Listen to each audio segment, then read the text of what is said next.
So welcome and good evening. It is really, truly an honor for me to be here introducing someone who is not only an internationally acclaimed creative writer and scholar, but also someone who has been a significant part of my own personal and intellectual journey as a Chicana feminist.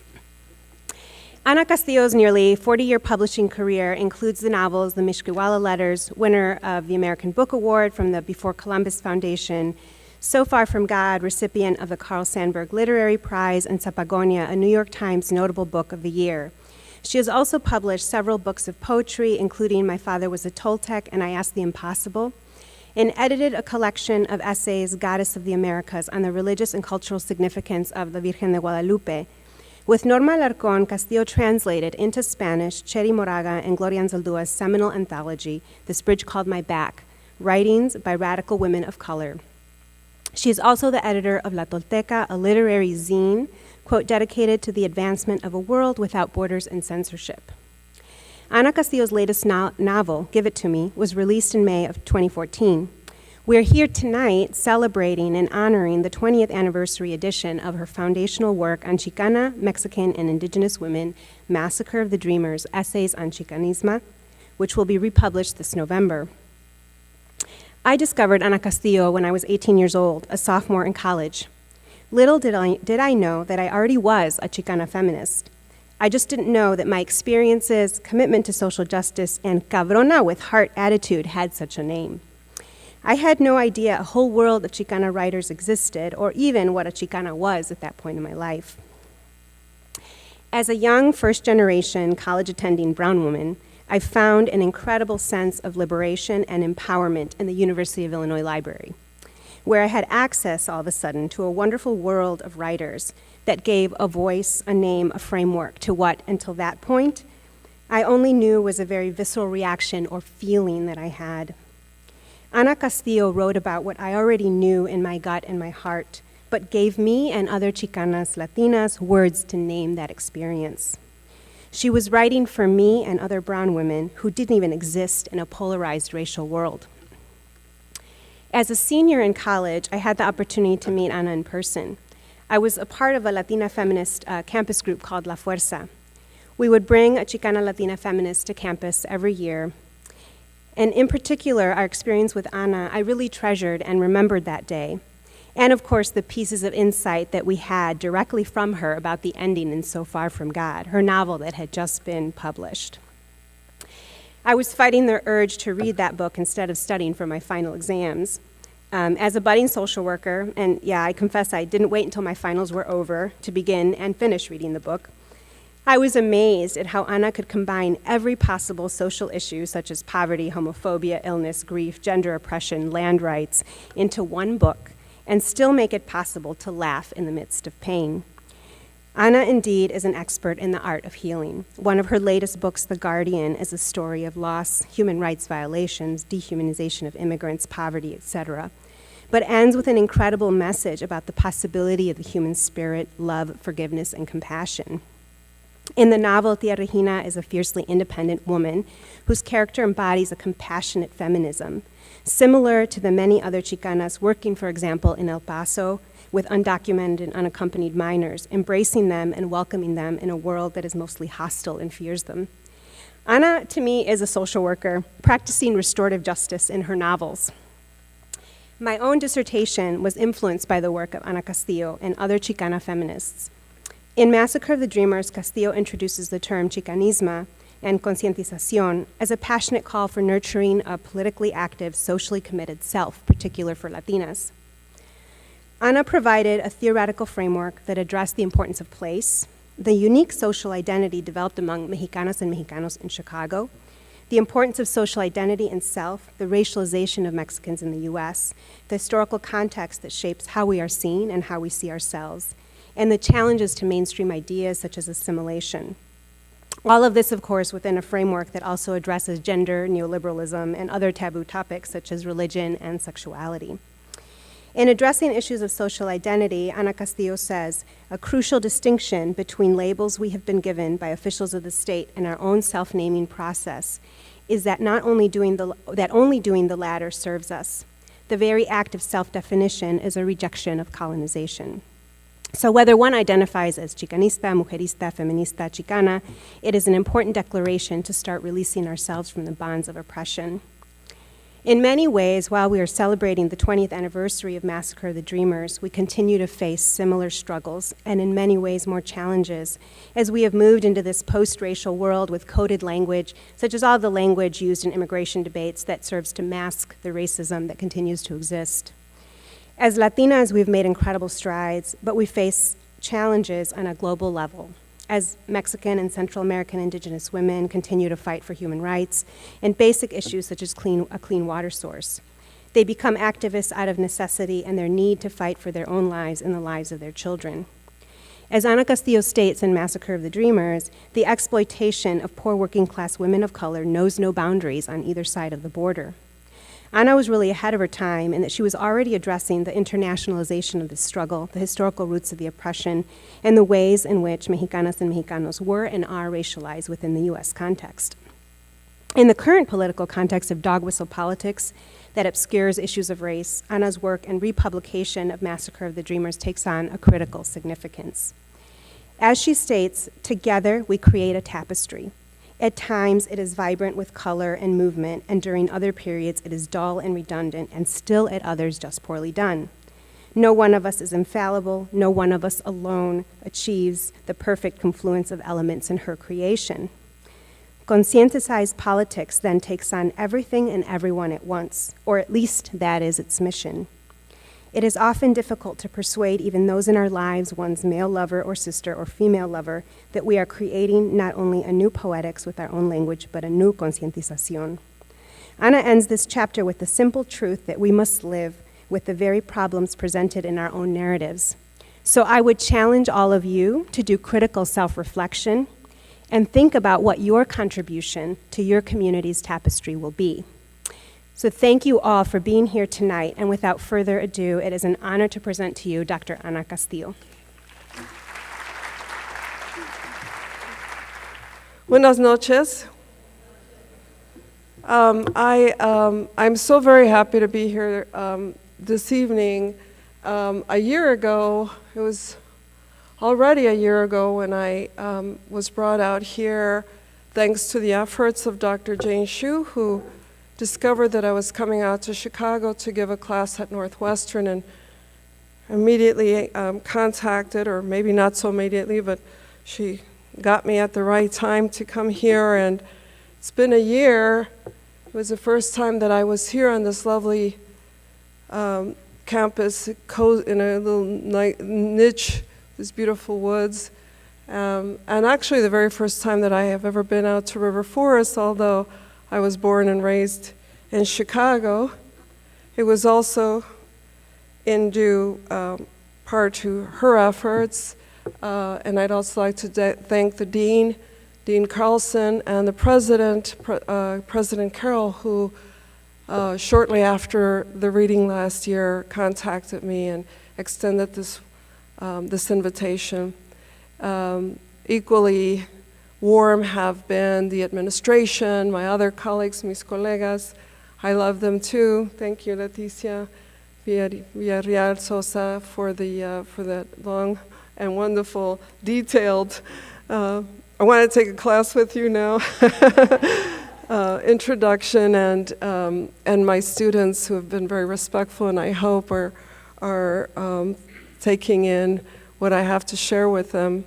We hoped a year ago. We planned this evening to celebrate the publishing of the 20th anniversary updated edition of Massacre of the Dreamers. This was the paperback. We got it from our library, in case anyone's looking for it. And this is the hard copy that was just mailed to me. I didn't have either copy with me. It's being published through the University of New Mexico Press. You can pre-order, you can order, I've been told, but like medium and small presses, it's been delayed.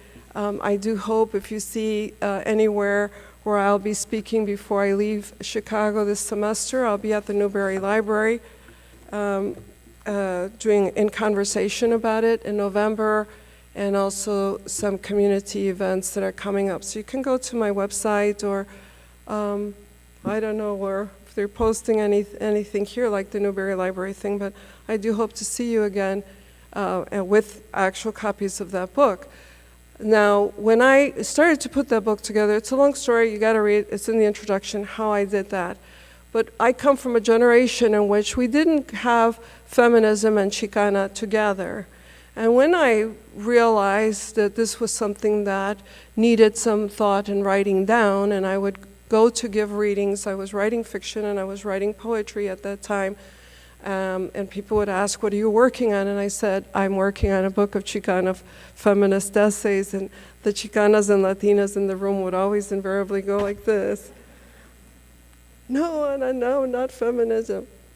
So, of course, we had thought for a long time, good reason, because for a long time we had thought of feminism as something that belonged to primarily middle-class women, but in that group, white and black middle-class women in this country and around the world. And so, just like other groups, we were discovering that we had to identify precisely what made up our particular lives and dilemmas and challenges. And so back then, of course, way before the internet, I had to go and was working on a typewriter, and I had to go and had no resources or anything to libraries and find bookstores and things to just try to verify that information. So anyway, all that is to say, the book got published at some point, 1994, 20 years ago. And in redoing it and updating it, I had thought, wow, 20 years, what work this is going to have to be. That was so much work. It took me years to get that book together. I didn't even know how to write a transitional phrase at that time, but I have to do this. I must do this. So the good news was, well, besides the internet, the good news was that I didn't have to do that much updating, and the bad news is that I didn't have to do that much updating. Perhaps, so I'm going to talk a little bit about some other things, and as Professor Leticia said, I kind of always put it all together. Perhaps some of you may come away from this evening feeling that my remarks tonight have nothing to do with your lives. You may find the interests I've had in my ancestors as they were shaped by the politics of their times, and in fact my own life, irrelevant to your story. However, I beg your indulgence and a bit of faith to believe that maybe on the big Scrabble board of life, we will eventually cross ways and make sense to each other.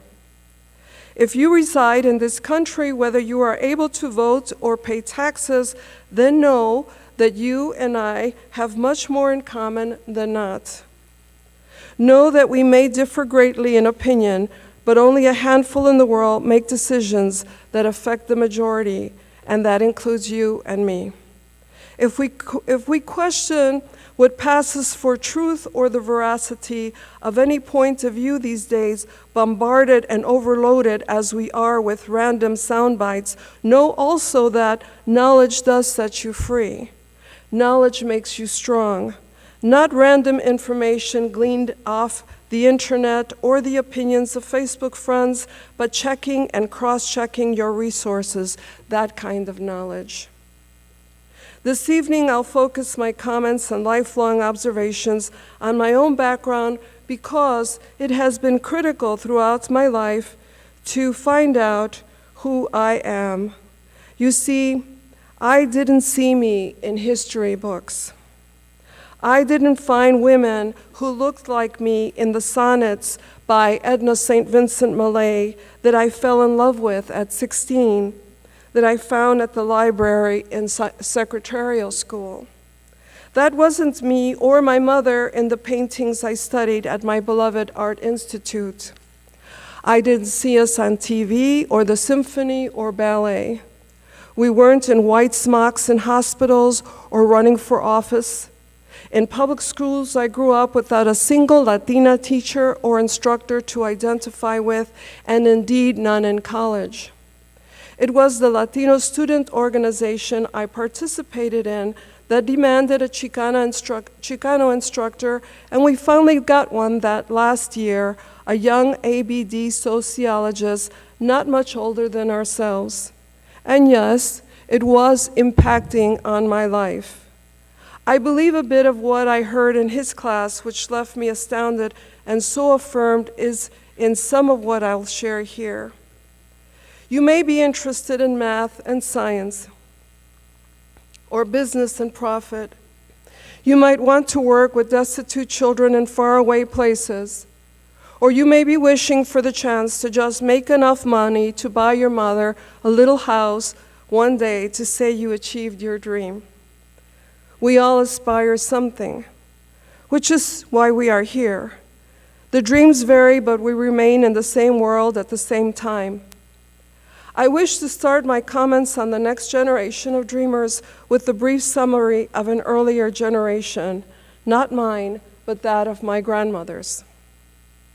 We all know that this young and mighty country in which we live was built on the blood, sweat, and tears of many people from all backgrounds and places.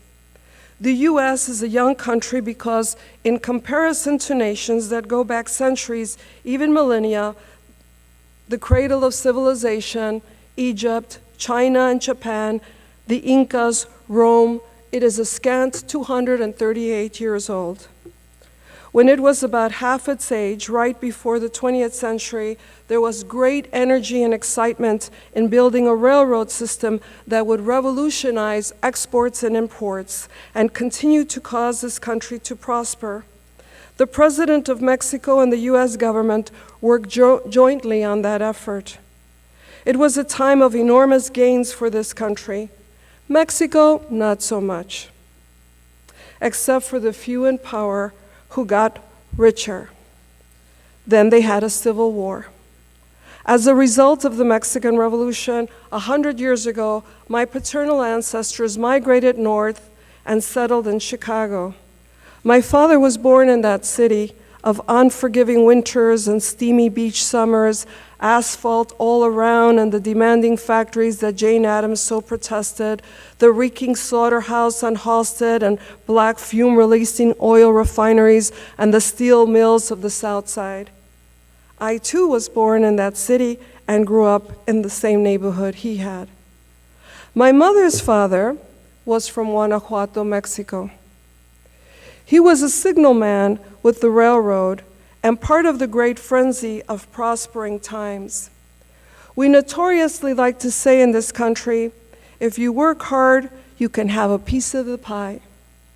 Apparently he did, traveling with his young bride somewhere around 1918, north, where they lived for 7 years before they had their first child in Kansas. I have pictures in my study of my lovely grandmother in her wide brim hat and her chemise dress and her long string of pearls. Also my grandfather with his handlebar mustache and his pocket chain watch. The little boy posed in a photo studio in his tweed suit and cap. My mother came along 2 years later in Nebraska in 1927. There are sepia pictures of her too in a photo studio suite. The infant is sitting up with a knitted sweater over her pretty dress. Had the mother made it for her child? Did she find the day too chilled in Nebraska and fear her baby might catch a draft? As we may know, or not, and I will tell you anyway, the history of the country includes the liberal importation of labor during times of growth of which these grandparents were part. There were people here too, already, to be sure, and people in need. The European settlers had suppressed, enslaved, and eliminated indigenous people. The survivors went to reservations. This is not old days once upon a time talk. We still have reservations in this country. They are usually not on the most fertile lands. Poverty and all the stigmas that affect such communities are present. High suicide and drug rates among the youth in an already dwindling population. We should take a second to think about that reality in this country. reservations for the original peoples of this land. And then there was the slave labor brought from across the seas. The Emancipation Proclamation signed in 1863 did not automatically bring former slaves into the democratic fold or the indigenous populations. In those years, the end of the 19th century and the start of the next, Mexicans had a different dark history with the US government. And at that time, they were willing, eager, and able to lay down tracks and pick cotton. Mind you, the Border Patrol wasn't established until 1924, so people came back and forth and lived here and there liberally. Moreover, it wasn't established at first to keep out Mexicans. The Chinese Exclusion Act of 1882 was passed by Congress to keep out immigration from China via Mexico. It was, in fact, the first significant law restricting immigration to the US. But wait, a lot of people were coming in all the time. They came with their hands and backs and dreams, landing on Ellis Island. Throughout the 18th and 19th centuries and into the early decades of the 20th century, there was often animosity when new Europeans arrived. There's a lot of documentation of the racialist or ethnic prejudices that each group experienced for at least a generation until assimilating. Everyone had to pay their dues was the adage before being welcomed into the American club. In 1909, a play by a Russian Jew was mounted on Broadway to great reception. It was called The Melting Pot. During the year I speak of, Ellis Island in New York was a destination point for a second wave of immigration from 1892 to 1954. But 35 years before Ellis Island opened as a processing center, New York had received around 8 million immigrants. The potato famine brought Irish here in the mid-19th century. Legislature denied entrance to a few: convicts, lunatics and idiots, i.e. the mentally unstable, not the people that you normally might run into on public transportation, people with no means to take care of themselves, prostitutes, labor brokers, and Chinese. In other words, the usual suspects. By the way, in 1907, Japan entered into a gentleman's agreement with the US and stopped issuing passports to citizens who desired to travel to the US. The rest were welcome. If you were more or less healthy and could prove you would not be a burden on society, you got to stay. Conveniently, in the East Coast, the Germans and Irish, who were not part of the Anglo-Saxon political elite, were able to expedite citizenship at voting time and gain full entrance into society. There were approximately 20,000 to 30,000 men and their families who were naturalized in New York City in 1868 alone in the weeks before election. Briefly, in the 18th century, after 5 years' residence, European arrivals could apply for citizenship, and in fact, when they first arrived, were encouraged to do so as part of their acceptance. Earlier, around 1840, however, lawmakers in Washington began to turn their sights to the vast territories of the Southwest pertaining to Mexico and started to justify their dreams for grandiosity with the ideology of manifest destiny. And then an invasion was executed, a brief war, and a surrender. Half of Mexico was now part of the US in 1848. To coax people to establish the West, the government sold land dirt cheap to citizens and European immigrants alike. The gold mines of California called many an adventurer. Former Mexicans throughout those lands, long established hacendados, ranchers, landowners, often lost their properties in strange maneuvers manipulated by the new government and its representatives. Fast forward 70 years. Zooming prosperity comes to a sudden halt in 1929 with the great stock market crash. The country suddenly could not sustain itself. The Depression began. Excuse me, get some water. No graceful way to get under that thing. Excuse me.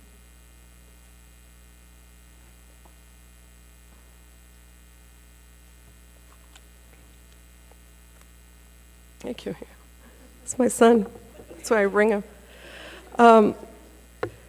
Fast forward 70 years, zooming prosperity comes to a sudden halt in 1929 with the great stock market crash. The country suddenly could not sustain itself. The Depression began. Immediate measures were taken, and the labor provided by Mexicans was immediately undesired, and so were they. The Immigration and Naturalization Service, or INS, determined to deport Mexicans and their American-born children. Sometimes they did it with a train ticket. Quite often, others were pressured and threatened. 60% repatriated were American citizens.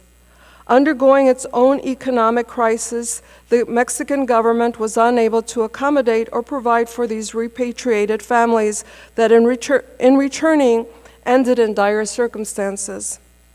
What was known as, and what is known as, the Mexican repatriations began by the end of that year. Records pertaining to the repatriations are often non-existent, but it has been estimated by researchers that between November 1929 and December 1931, about 200,000 to 1 million Mexicans left the U.S. Over the next 10 years, altogether, an estimated 400,000 to 1 million Mexicans and Mexican Americans were deported to Mexico. Soon after their repatriation, my mother's father died. And when she was 9, her mother too passed, most likely both of TB, leaving her an orphan. My mother, brother, and other cousins affected by the repatriation lived with their grandparents, who were people of humble means. My mother, an American citizen, born in a middle-class home in the Midwest in the U.S., now growing up in Mexico with her grandparents, went to work as a live-in servant when she was 11 years old. Years later, the grandparents brought the young adult grandchildren as far as the border and encouraged their return and hoped for the best for them. My mother lived and worked in Chicago for the rest of her life. A funny thing, though, I never knew her to speak English. She had mostly worked in factories on assembly lines. 4 men were gringos and men. She had to understand some English. My parents subscribed to the Chicago Sun-Times, which she read. She sold Avon for 38 years until her death.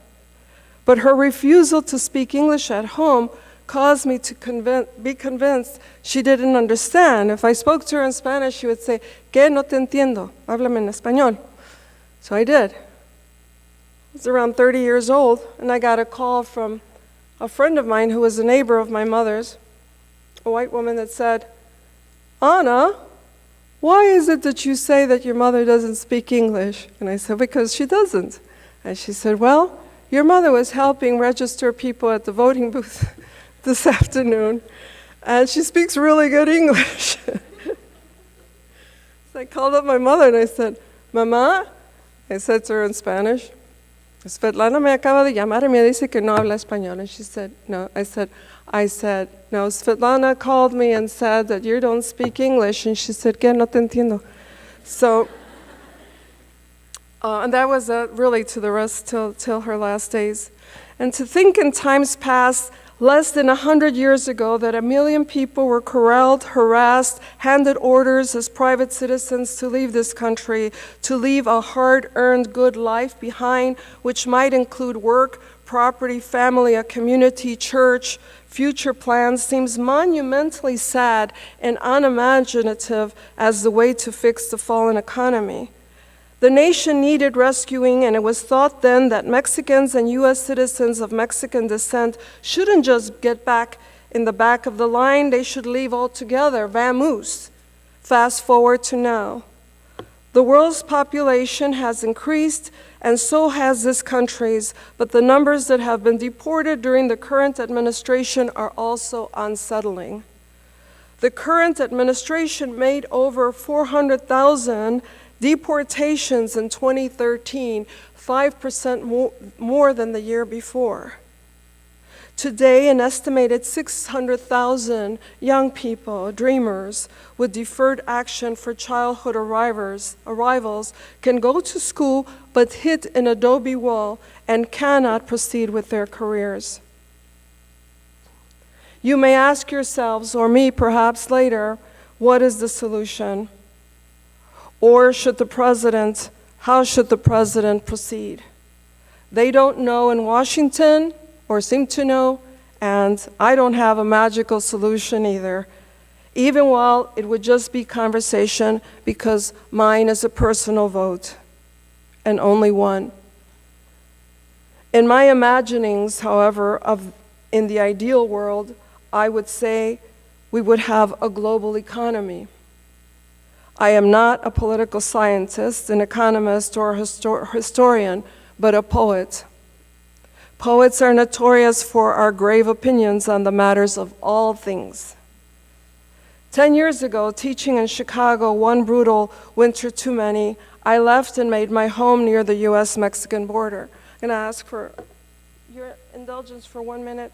Mijo, can you look in my bag for the Guardians? I saw a quote online that I have.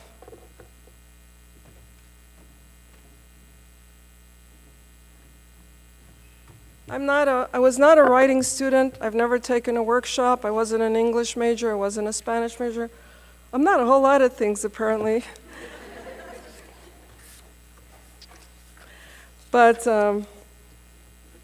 I saw online one day, there's a meme of me that says, apparently I said somewhere, I just started writing. It wasn't premeditated at all. I just started writing and it got out of hand. So I moved to near the U.S.-Mexican border. I live out in the desert, not in the cool part of New Mexico up in Taos or Santa Fe. I'm out in the desert and it's all sand, and from my window you can see the Franklin Mountains. They cross New Mexico and into El Paso, Texas, and into Mexico. And one winter morning, I was having my coffee and I was looking out the kitchen window, and I could see it had snowed the night before. There's really no snow to speak of compared to what we have here. But I could see in the snow peaks, and I began to wonder what it would be like for someone who may have been trying to cross the night before from Mexico into this side, and the perils and dangers and horrors that they may encounter. And then I asked myself, what would it be like to be on this side, waiting for a loved one that crosses over or is crossing over and doesn't show up? A novel begins with a query, and that was my question that morning. Who would you call? You can't call 911, you can't call missing persons. Border Patrol isn't going to help. The person that answered was a new character whose name is Regina, and this is how she spoke to me that day. It was raining all night, hard and heavy, making the land shiver, all the bare ocotillo and all the prickly pear. In the morning, we found a tall yucca collapsed in the front yard. Everything is wet and gray, so the day has not made itself known yet. It is something in between. As usual, I'm anxious. Behind the fog are Los Franklins. Behind those mountains is my brother, waiting.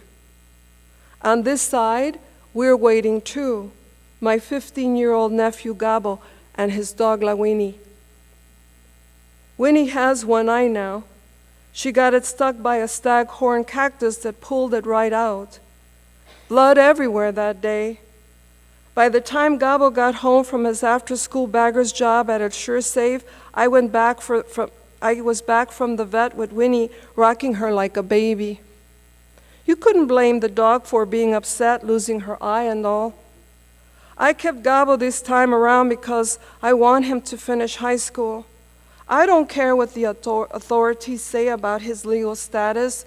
We'll work it out, I say to Gabo, who, when he was barely walking, I changed his diapers, which I also tell him.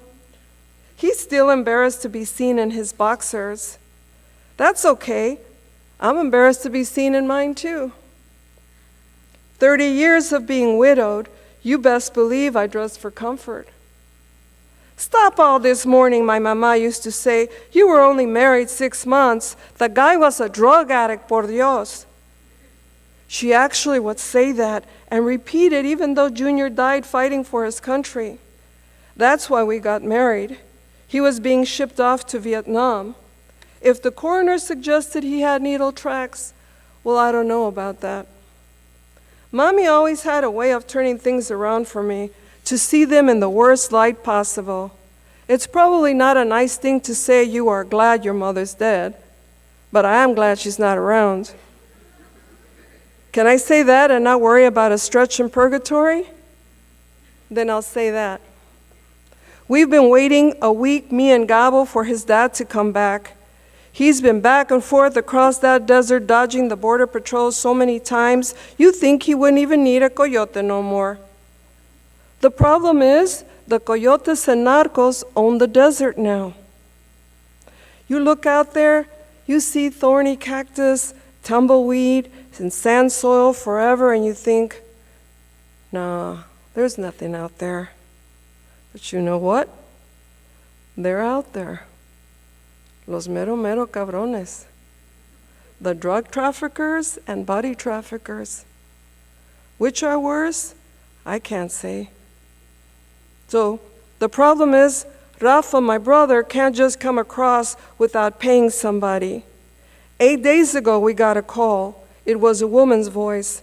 She said in Spanish that Rafa was all right and that he was coming in a few days, so we had better have the balance of the money ready. Who did those people think they were, I asked myself. That woman on the phone acted so damn cocky, I swear. If I knew who she was, I'd report her to the authorities, lock her up for 5 years. How dare she treat people like that? Take advantage of their poverty and laws that force people to crawl on their bellies for a chance to make it. Truth is, Rafa should have just stayed here last time he came to work the pecans. That's when he finally let me keep his son.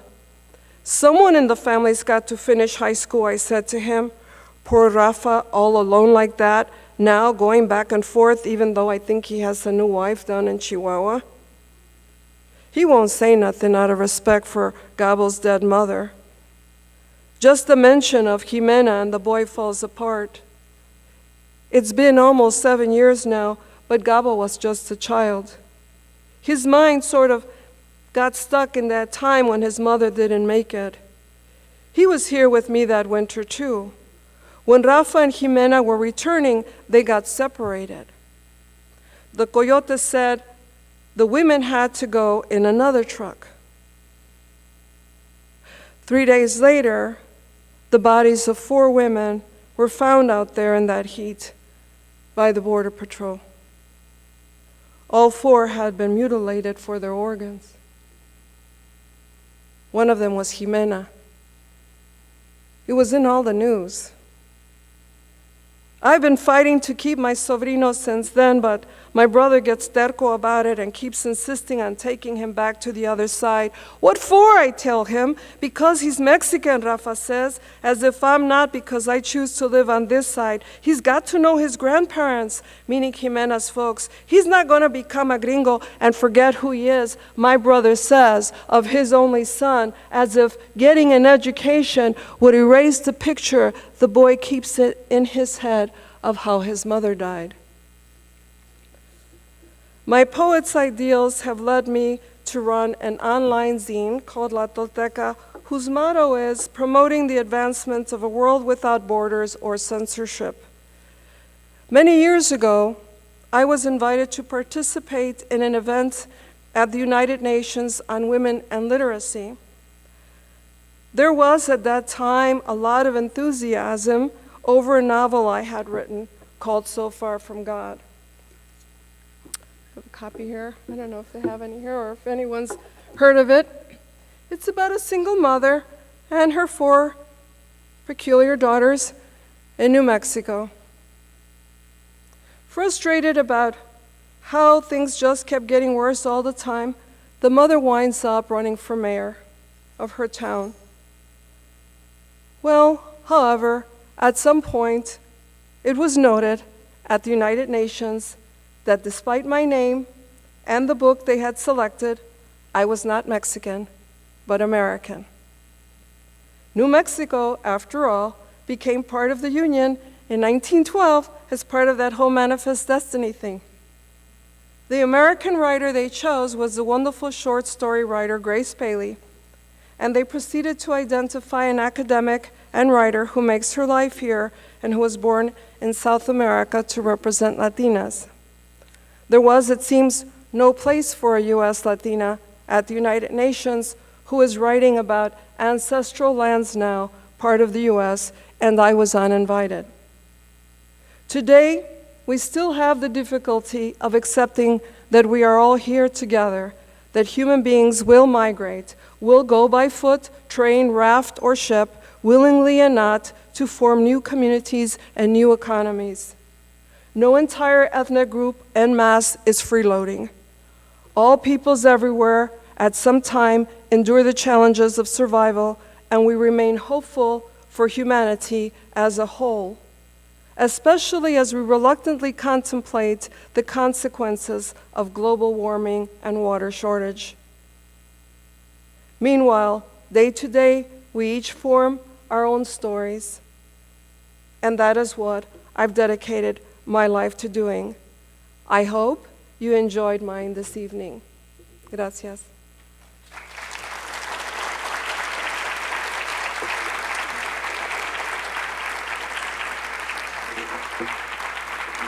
Thank you.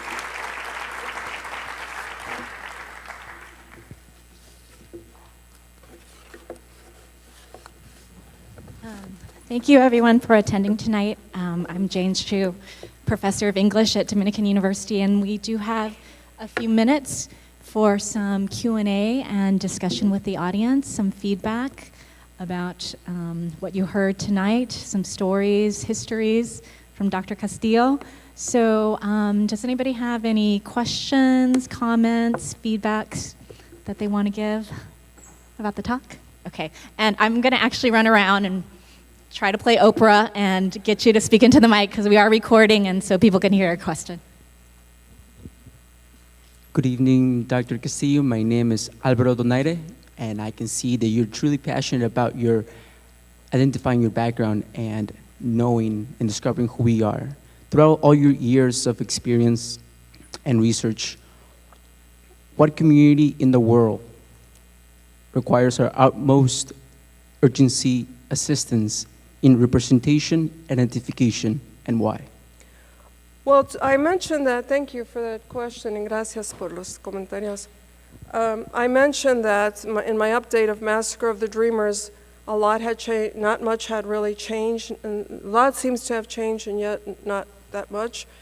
Over 20 years ago, what I identified in my scrambling around the country and bookstores and places and anywhere I could find newspapers and obscure lefty periodicals and anywhere that anybody was willing to say things that you didn't see in mainstream media, was that 80% of the world's workforce, which includes in this country, are of the poor working workforce. Now, I have to correct that because the workforce can be anybody, it's all of us here. But the poor workforce are women of color, and in many cases also children. So today, that's the group that's still, and that includes women here, and young people here, and children here, and all over the world. And I have had the opportunity to address audiences in many places around the world, and been invited because we do share those commonalities. So I would say that a vast majority of the people who are affected by the economies, the way we have things, is women of color, mostly women of color, women in general, and children. The average, does anyone know what the average homeless age is in this country? Anyone thought about it? When you think of a homeless person, think like, what's the average age of a homeless person in this country? The average age of a homeless person in the United States is 9 years old. So we don't have to go too far away if we have compassion to work for change, we don't have to go too far to put in our efforts. Other questions, feedback?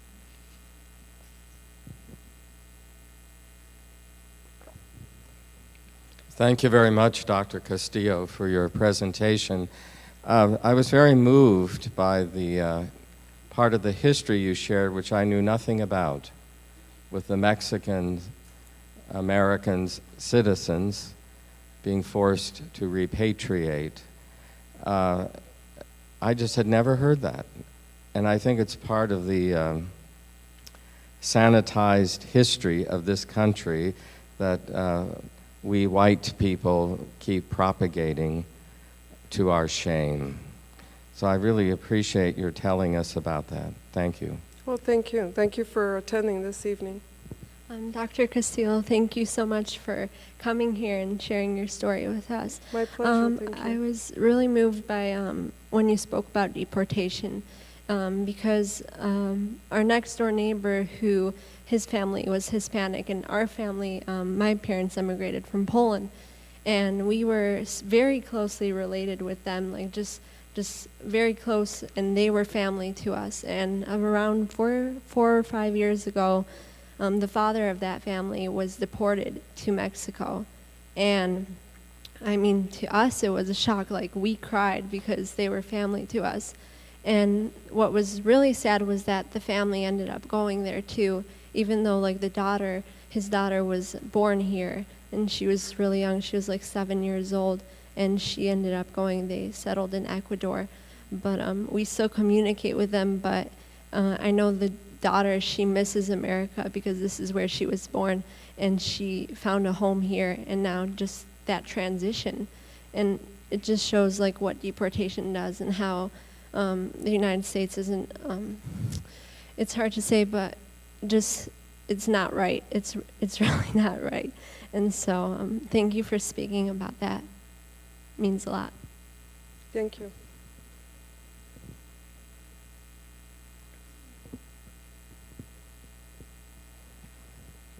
Good evening, Dr. Castillo. I want to try to make the question as brief as possible. My name is Monica Sinajani, and I spent a lot of time in New Mexico.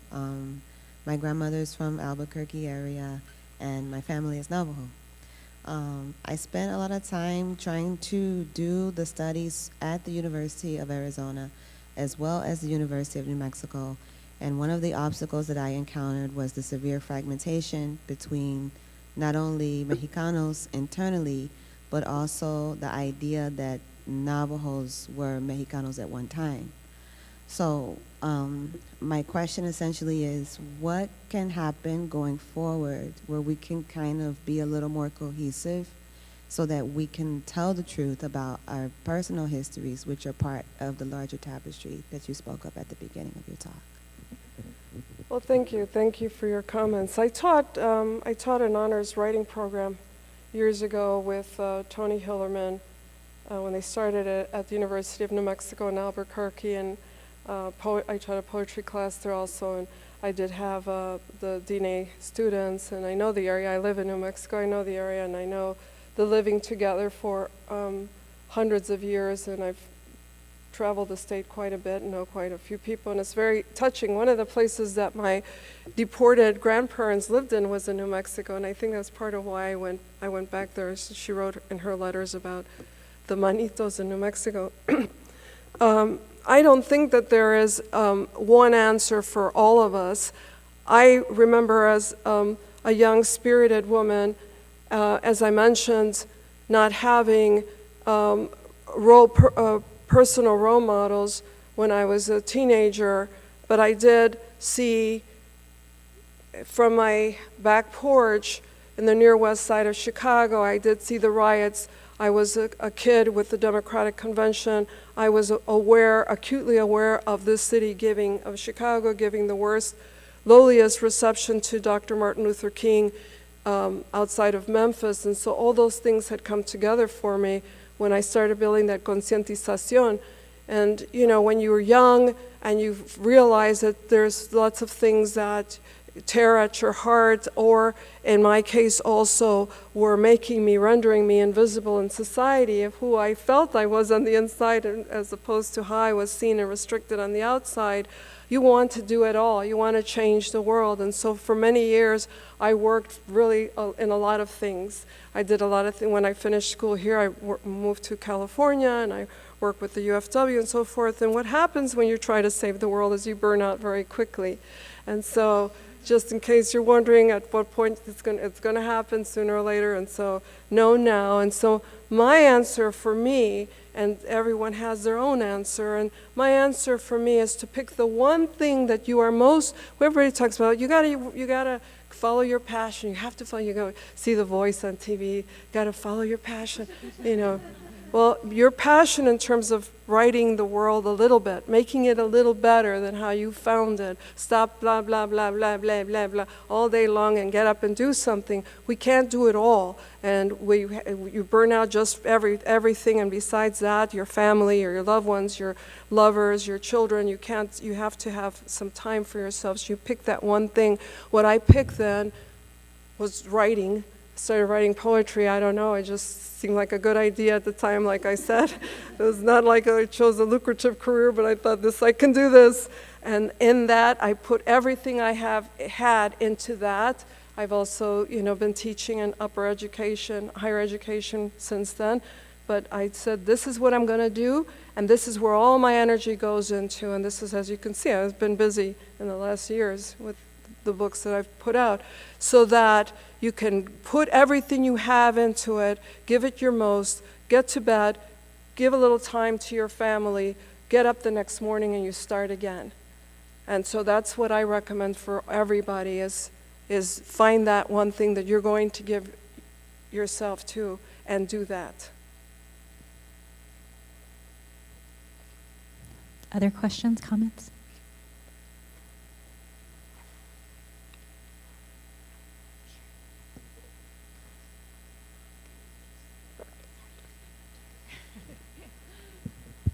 Hello. My question is, how would you describe the future of Chicano language, and what are your personal experiences in being bilingual?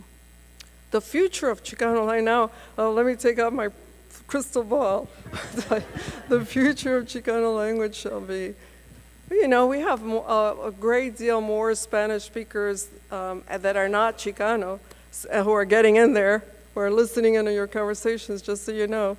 So language is it's a dynamic. We've been talking about this for a very long time. Those Latino writers have been talking about this for a long time, especially my generation and U.S. Latinos and Chicanos for at least 20, 30 years, confronted by degenerating Spanish, as if I had ever studied Spanish to begin with. So it started out with the degenerated Spanish, and by the way, a degenerated English, because I am from Chicago, from Taylor Street. So I really had to work on that accent. So the mixture of those combination of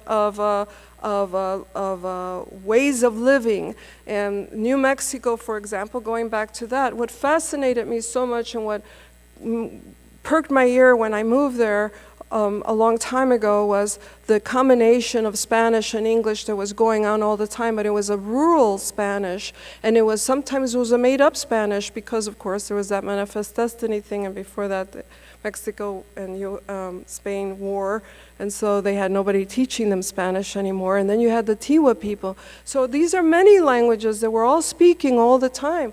We don't even know where we get half of the expressions that we use. So I see it very rich. I see a lot of people using language just the way we use slang and lexicon. We just pick it up, and I don't see any, certainly not going back. I see it being more and more accepted and more common, and especially in communities where there are more openly bilingual people.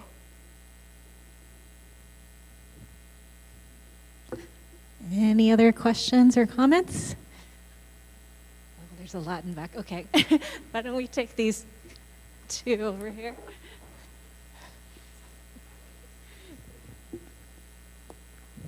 Thank you. So years and years ago, when it first came out, I read "So Far from God," and thank you. It's wonderful.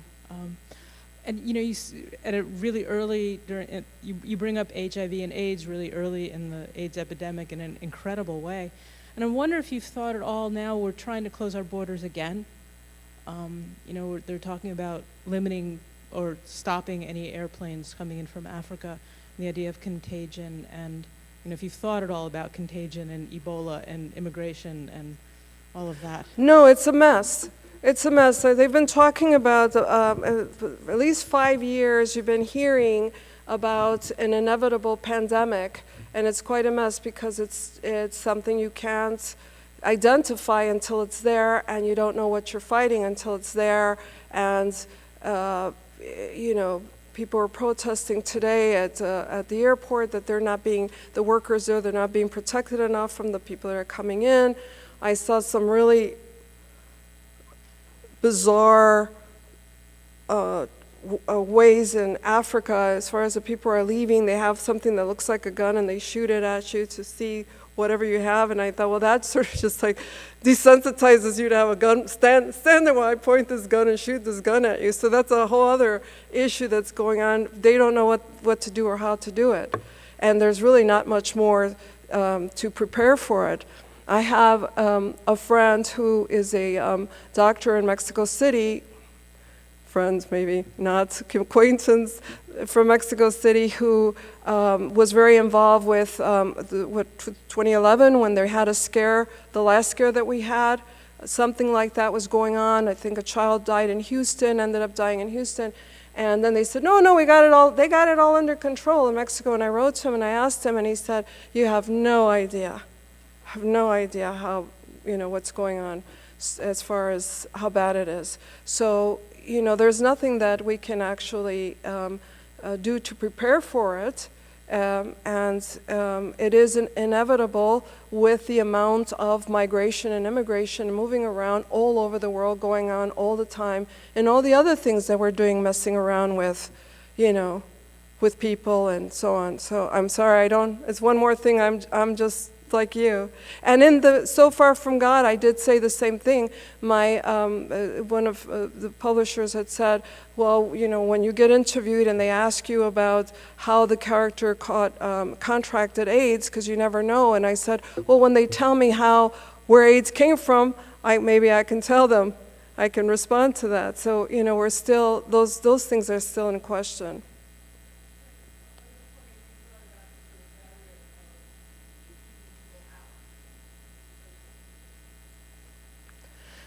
It's been going on for a very long time, and I don't have the answer for that. I don't know. What would you do? What would you do for your family? And I don't know how we are going to, if we can't manage, or we don't know what it is. It's like it started with the whole terrorism. We don't know who it is, and we don't know what that virus is and how it identifies itself. So, we could go on for a while on conspiracy theories about all of that, but I don't know how effective it is. As I said, I'm only one person with, one voice. Maybe we'll take one or two more questions. Does anybody else have a a question or comment?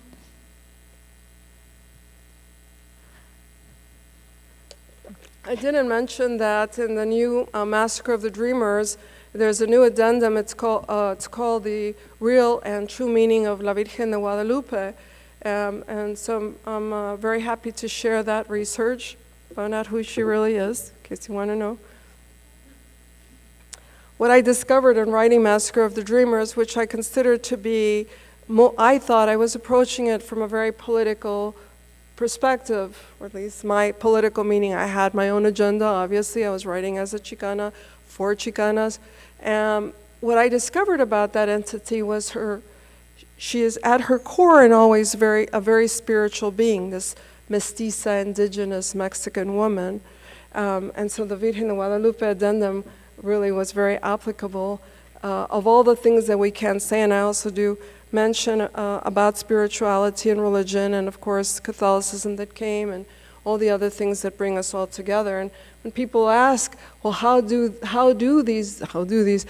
women of color endure such trying times for so many centuries and so many different stories that we have? And I firmly believe that that's something that carries us through, is that indomitable, willful spirit that we carry with us, which isn't defined necessarily by any particular religion, although it can be.